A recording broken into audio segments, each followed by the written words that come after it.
What's up with all these silent letters? Let's just go through the alphabet. We'll start with A. A is silent in the suffix A-L-L-Y. And it's tricky because it looks like it should be a syllable, but it's not.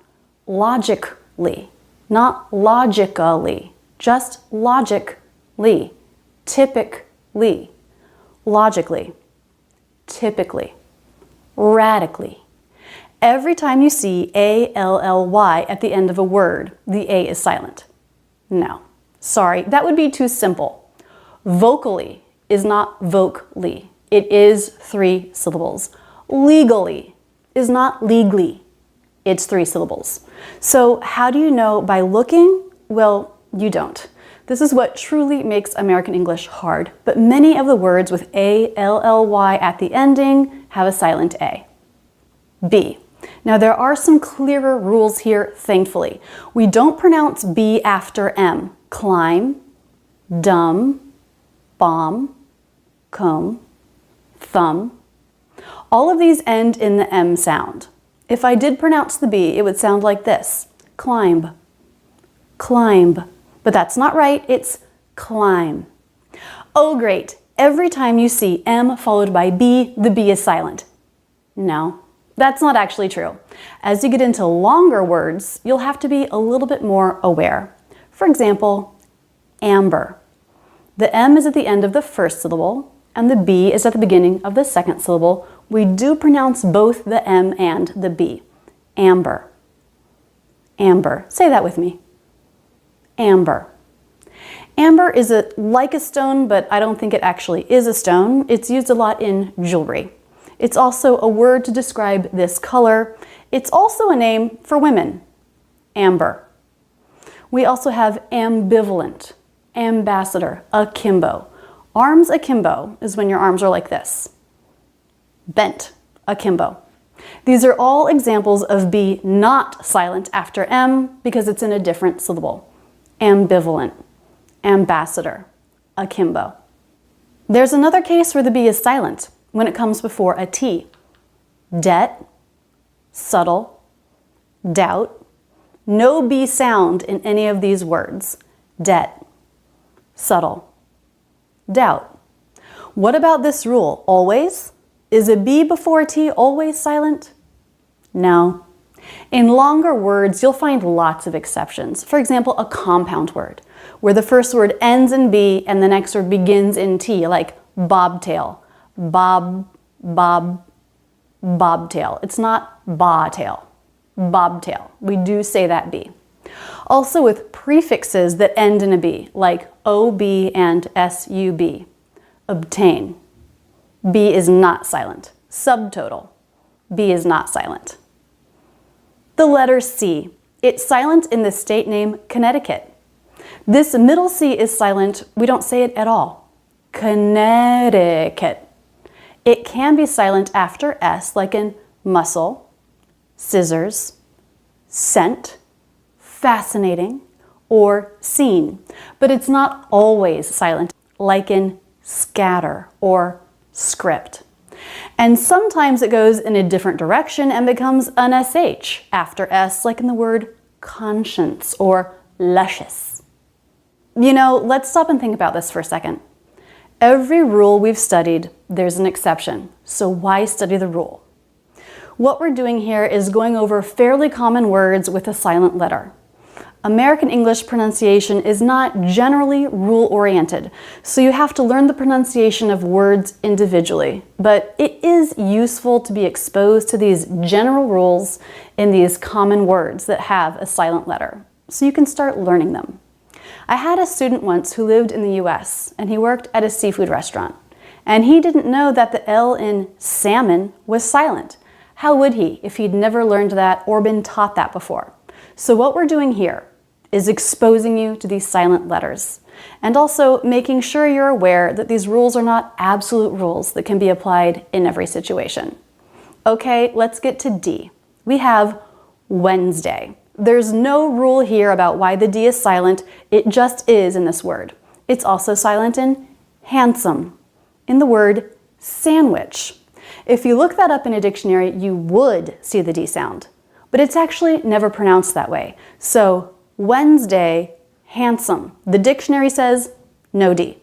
But sandwich, the dictionary does say D, but it hasn't caught up with the actual habits of how we speak. It's not uncommon to drop the D after N, so that's what's happening in sandwich. Also, words with the silent D, grandma and grandpa. Now with sandwich, I talked about habit. In the dictionary, it says there is a D sound, but that's not our habit anymore. The thing about the D between two consonants is it's really common in our habit to drop that D, to make it silent, even if that's not what the dictionary says. This happens in words like sandpaper, soundproof, landmark, windmill. We drop the D because it's between two other consonants. I've seen other teachers say the D is silent in a word like edge, bridge, or knowledge. Here's the thing. In the word edge, the consonant sound is the J sound, which in IPA is written like this: D, D, plus J, J, J. So the J sound actually has a D in it. So I don't think I would say the D is silent in these words. The D is part of the J sound. Okay, let's move on. The letter E. I'm going to go over a rule for this one.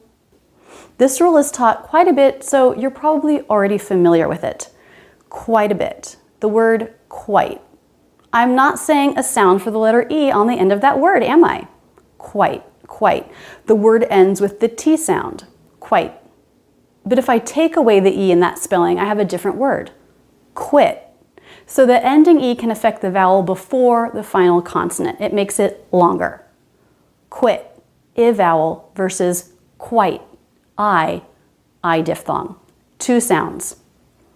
Quite a bit. Now with bit, if I added an E at the end of that word, it would be bite.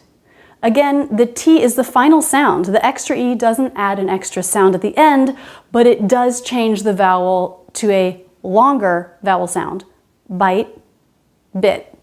This happens with a lot of words. Hop, hope, dim, dime, rob, robe, rat, rate, breath, breathe. But note the word cafe, we do pronounce that ending E even if it's written without the accent. Cafe. Also a note about ED endings. Regular verbs are written this way to show the past tense. And now there are clear pronunciation rules for these. If the unconjugated verb ends in T or D, then we do make a sound for the letter E in the ED ending, and we have an extra syllable, like land, landed. But if the last letter of the unconjugated verb is any other letter, then we don't make a sound for the letter E in the ED ending, and we just add a D or a T sound. For example, hum, hummed, not hummed, or pack, packed, not packed. I do have a video that goes over these rules for ED endings in a little bit more depth with a few more examples.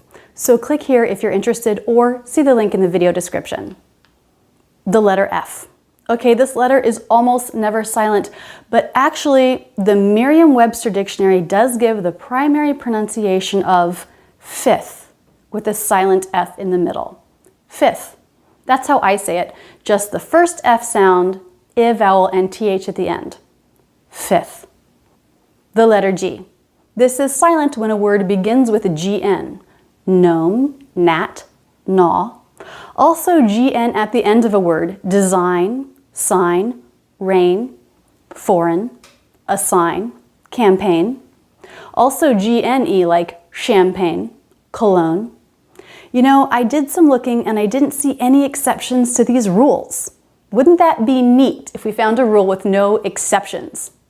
Also the combination GH after a vowel or diphthong, silent G.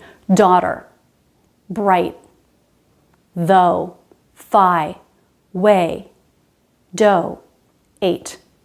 But there are some exceptions to this rule. Cough, rough, tough. There, GH does make a sound, it's the F sound. The letter H. There are some common words that begin with a silent H like hour, honor, honest, and herb. But most words that begin with an H do have an H sound like home, hope, happy. Words that begin with WH. These words have two different pronunciations, but the most common one is definitely with a silent H, just a clean W sound. What, where, why, whistle. Sometimes the CH combination makes a K sound, which makes it feel like the H is silent, like in choir or chaos or echo. When GH is at the beginning of a word, H is silent, like in ghost or ghetto. H is silent after R, like in rhyme, rhythm, and rhubarb.